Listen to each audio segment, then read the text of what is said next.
as I mentioned, if you're on the platform previously known as Twitter, that's my best one, and I'm on there, and all of these wonderful actors are on there too. I've penned a tweet with all their handles so you can shout them out when they say something interesting. Okay, we're asking questions of the audience to start with before I introduce you all, just so you know. Any Sherlock Holmes fans in the audience? Okay, a few. Who's read the stories, the novels? Keep raising your hands, a few, okay. Who has seen the Cumberbatch Freeman combo? Okay, you guys are raising your hands. Who's seen the Robert Downey Jr. Jude Law combo? Who's seen any other combo on screen? Who's seen other versions on stage? Wow, we got some experts here, right? Okay, fabulous. And who knows they already have a question they want to ask? I'm looking for the guy who asked me to notice him. Fantastic. Okay, I'll come to you in a minute. So, joining me here on stage before the rest of the cast come out. You guys win the prize. That's because you are in sync. It looks like we've got a feud going on. I thought I'd take the uncomfortable seat. I stand up, so I'll go for the uncomfortable. Well done. But in addition to, do you want to go by Bobby or Rob? Bobby Bradley and Joseph Derrignton, who obviously are Holmes and Watson. And I'm going to show you here. Okay. Did I make you feel guilty? And now we're joined by Blake Kubena. Have I pronounced that correct? Kubena, but yeah, that's good. Kubena. And Alice Osmanski. Yes, thank well done. you.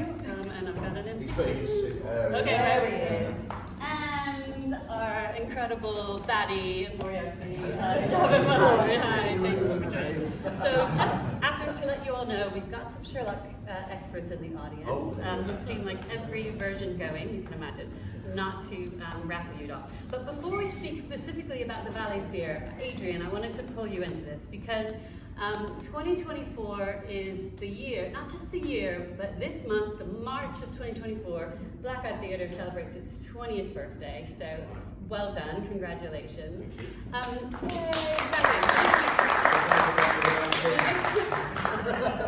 in that time, I think I'm right in saying you've produced 26 different shows, you've toured all over the country, you've had success with Sherlock Holmes before, this is your second Sherlock Holmes adaptation. This show had success on tour as well, and here it's enjoying its London premiere season, right? Okay, so briefly, why did you find Blackeyed Theatre? What's its mission, and how do you choose what to put on? Oh wow, that's a lot. I'll just try and keep it as brief as possible. So, Blackeyed Theatre came about because I was an actor very long ago, and I wanted a bit more control over my own career. So I thought I'd have my own company and I'd be in stuff. And then I quickly realised that producing stuff and being in it wasn't a good idea. That was too much work, so I ended up just producing. And so, and I wanted to produce work that was interesting and fresh. And I've banged on about this for years, but sustainability for me is really important, and it's about, for me, without depending on Arts Council funding, how can you produce theatre that tours to all the regions, not just London, but the north, south, west, everywhere, that doesn't necessarily see really good quality theatre all the time. And I wanted to produce stuff in the regions that was still fresh, interesting, still got an audience, and striking that balance between commercial and the subsidised sectors, which I think is quite difficult to do. I think we've been fairly successful in doing that, and I wanted to do that, and we've kind of, in the last few years, produced more and more adaptations of classic texts like Jane Eyre, Jekyll and Hyde, Frankenstein, and a couple of Sherlock Holmes stories as well. So, broadly speaking, that's where it's come from. That's what I did. So Sherlock Holmes, it was The Sign of Four, is that right? That's right. And yeah. then Valley of Fear. Yeah. And before I get to that, actually, we also have amongst you several Blackeyed alumni, right? Who's a Blackeyed? Blackeyed alumni. So what do you guys like about working with this theatre? I mean, just say good things. That should be. Is there anything?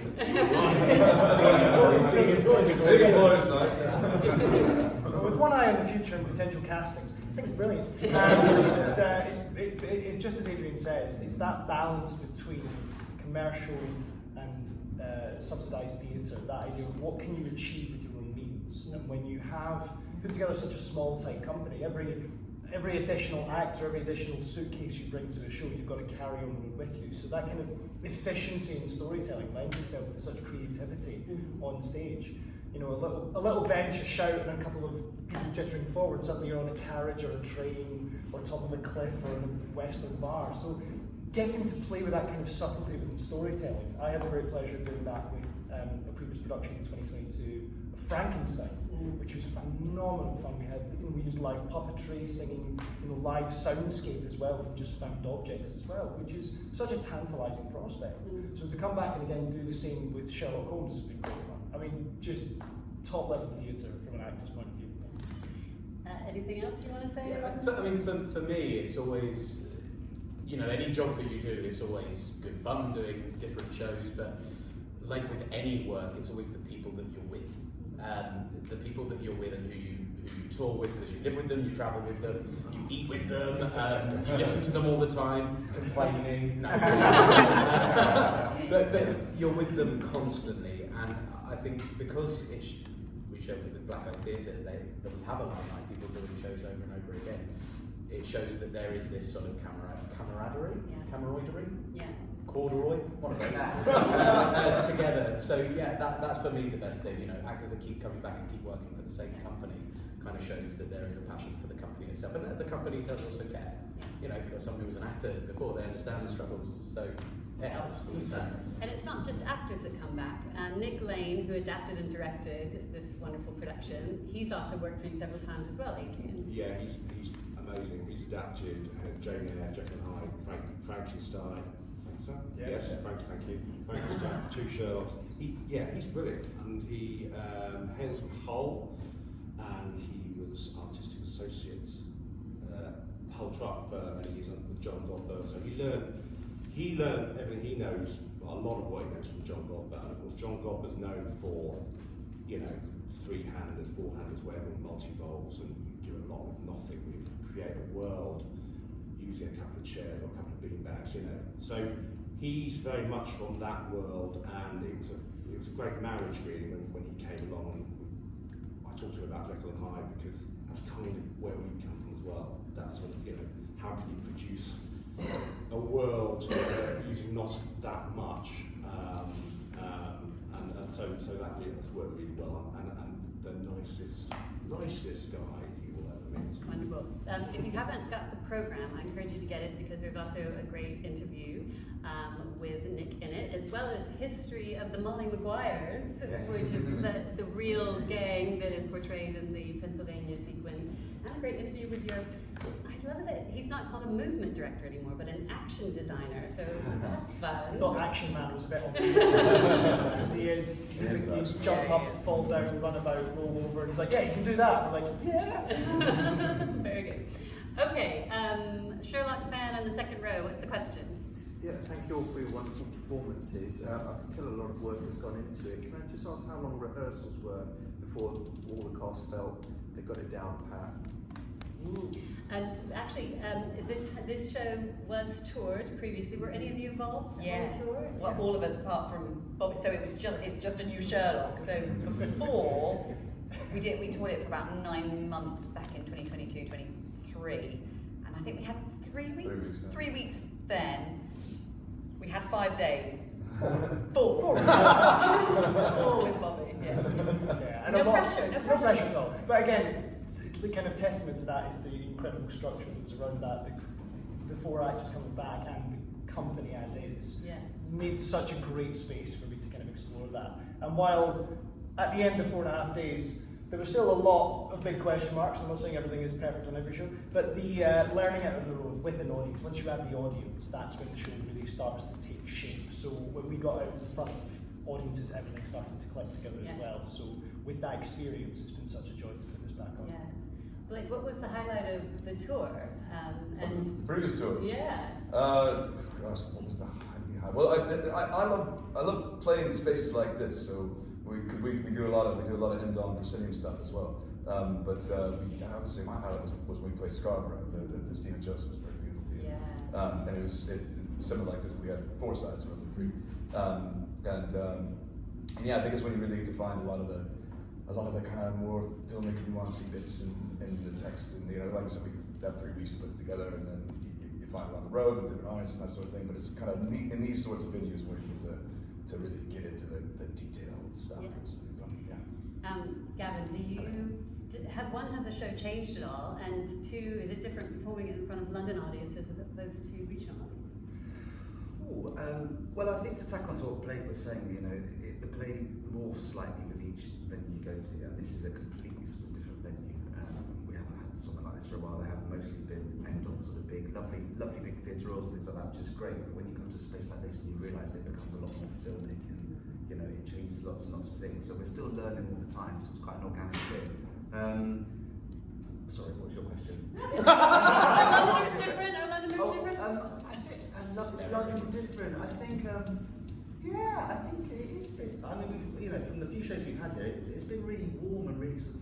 This is my neighbourhood theatre, so I'm very positive. positive. Quite invested in the story, and they seem to, they go along with it, which is nice. And we were a great audience today, right?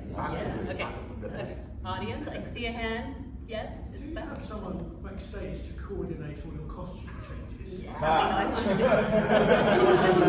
You're looking at him. Yeah, because all the scene changes. You're working pretty hard, moving stuff about.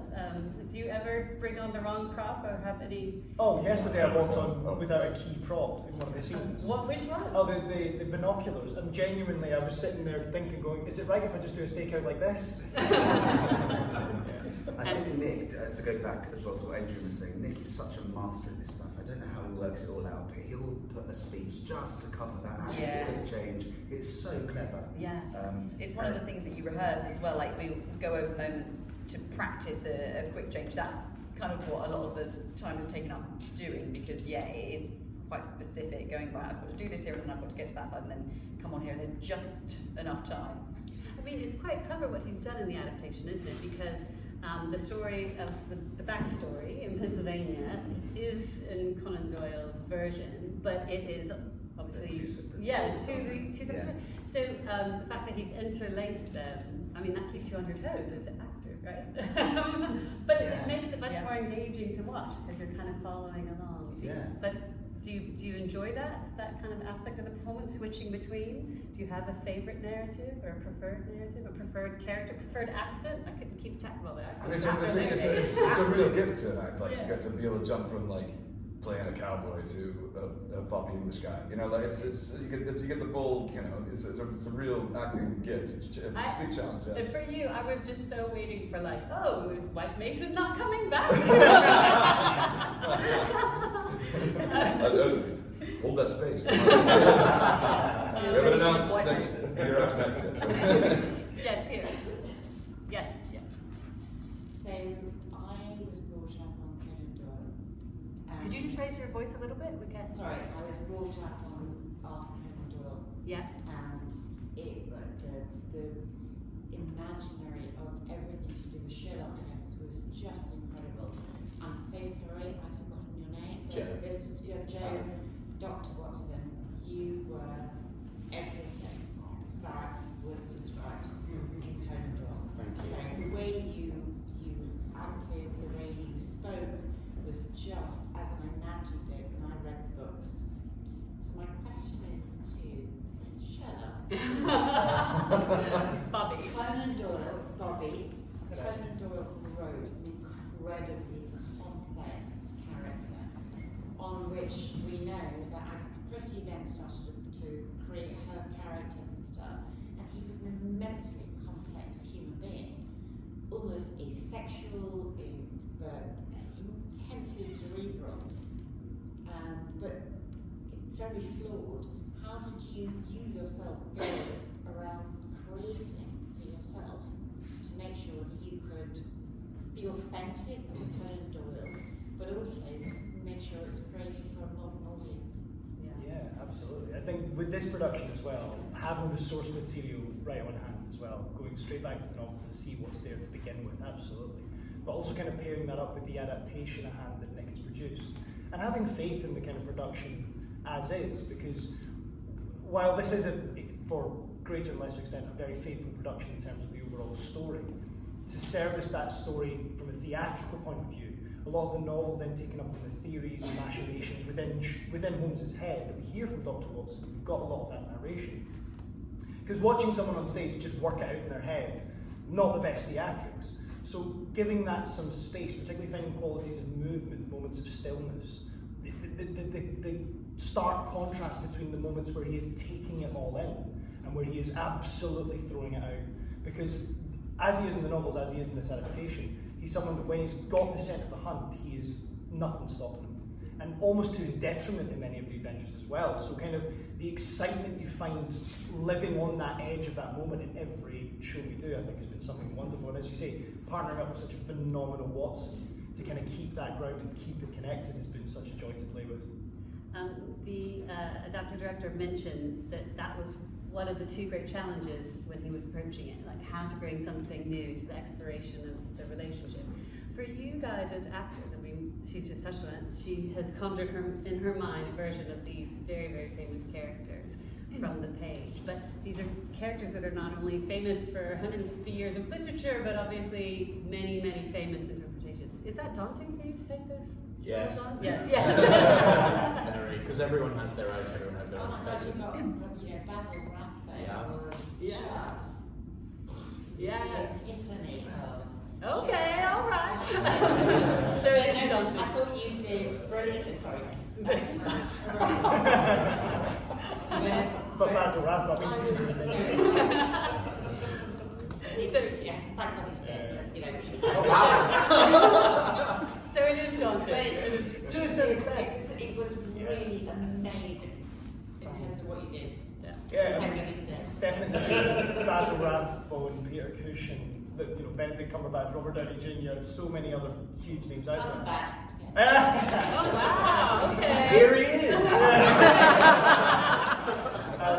You can't ignore what's come before because I've never met a single person in the world who's never heard of Sherlock Holmes and has had some weight of expectation walking in. And you're never going to please everyone. You can't. You've got to find something at the core that gives him that curiosity from the inside. As soon as you start thinking about it, definitely in rehearsals a couple of days, I'm like, oh, I said that bit like Basil Rathbone, or did a bit of that movement thing that Benedict Cumberbatch did. At that point, you kind of like, you just got to scrub that and go back to what you've got, those social teams, because that's where it all comes from. Interesting. In Moriarty, interestingly, we in the original, of course, Moriarty is only really referenced a handful of times. Why do you think we meet, like in dramatizations, why do you think we want to see him so badly? And what's it like to really play I know, that? that's a really good question, because he doesn't appear that much. You guys probably know more than I do. He doesn't appear that much, and he has that enigma and that, he's running it all behind the scenes, but he never ever gets his hands dirty with anything. And he's such a mysterious character, and it's like, that's the clincher, when you're offered a lot of Moriarty, you can't actually say no, that is an absolute gem. But then you realise, how do you go about playing such a sort of infamous character?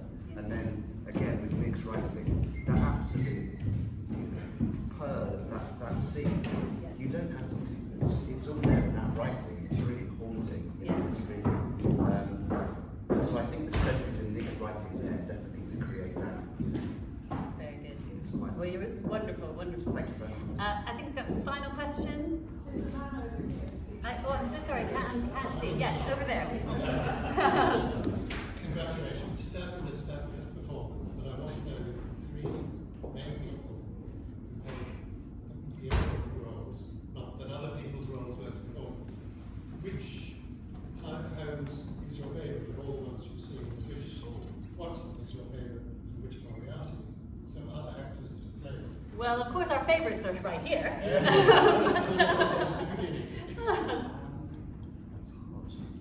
I'm going to let them think about that for a moment.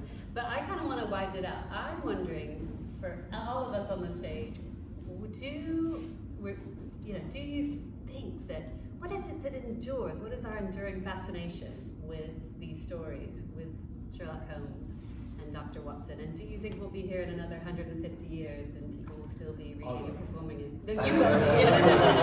The AI version. Adrian, what do you think? What is it that makes them so enduring? Yeah, and then we're going to be here still doing them in 150 years. Obviously not as Yes, I think we will be. And I the storytelling, the way the characters are written, that they're rich characters, and there's a lot to find in those. And from what I call books, you build your own interpretation in mind when you read a story, right? And the relationship between actor and Watson is really key, I think. Yeah. It's so interesting and so full of humour. There's a lot of humour in it, and so for me, any brilliantly written story endures, and of course there's layers of mystery, and in this case, a story that's a couple of thousand miles away, which is seemingly unlinked, and so there's great imagination in there as well. That's for me. And somewhat shorter time frame than 150 years. Blackeyed Theatre is not done with Sherlock Holmes and Dr. Watson. What's next? No, we're going to do an adaptation of a couple of short stories that feature Moriarty, or at least mention Moriarty, and it's going to be called The Hunt for Moriarty. So it's it's an adaptation. We always come in from the standpoint of, I go back to what I was saying earlier about, I have to always, as a producer, find a title that will both sell tickets and also not totally displease purists and lovers of Sherlock Holmes. I'm very hopeful that what we produce will be very faithful and a loving homage to Sherlock Holmes and the work of Conan Doyle, but also is something we can actually take on the road and something as well. And that's going on tour autumn 2025. Will you bring it back here to Southwark? I don't know. It's a good question. London is a venue like this is a great risk, because we go around the country generally. Theatres pay us to go there. This is the opposite. We pay the venue to be here. So that represents quite a big risk for a company like us. So maybe it will come down to whether it's something we can make work.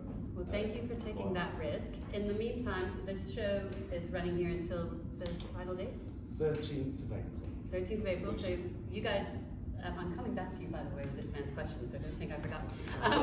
In the meantime, you, audience, are our ambassadors for Blackeyed Theatre and this production of Sherlock Holmes in the Valley of Fear. I'm sorry, we have to finish. It's okay, I was going to say to the amazing lady to your right. Yes, Alice.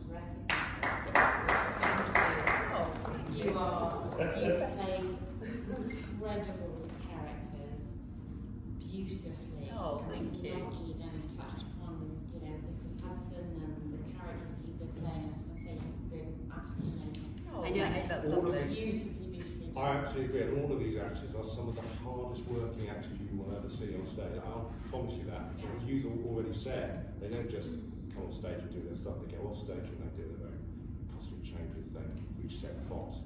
Honestly, these guys are amazing. They are the best, and I apologize that we're not able to stay longer. I'm sure we could talk much longer, but actually we have to let them eat before their next performance. but don't clap yet, quick fire. Come and do it, I was just making sure. Bob, your favorite Sherlock that isn't you? I also grew up with Basil Rathbone on the telly. That's who is in Sherlock Holmes in my brain. Okay. Gavin, your favorite Moriarty that isn't you? Jared Harris, I thought was great. That's his name, right? Yes, I okay. really loved him. He was great. Joe? Yeah, I'm also going to go with the film version of Jude Law. Apparently, we look similar. Benedict Cumberbatch really isn't going to be happy with dancing. Too much Okay, laughter. all right, so what else have I missed, Adrian? I'm sorry, everybody come again. When we give everyone a big clap, please, will you get your phones out, those of you on social media, take another photo, share it, and tell all your friends. And join me, please, in thanking Adrian and Blake and Bobby and Alice and Gavin and Joe.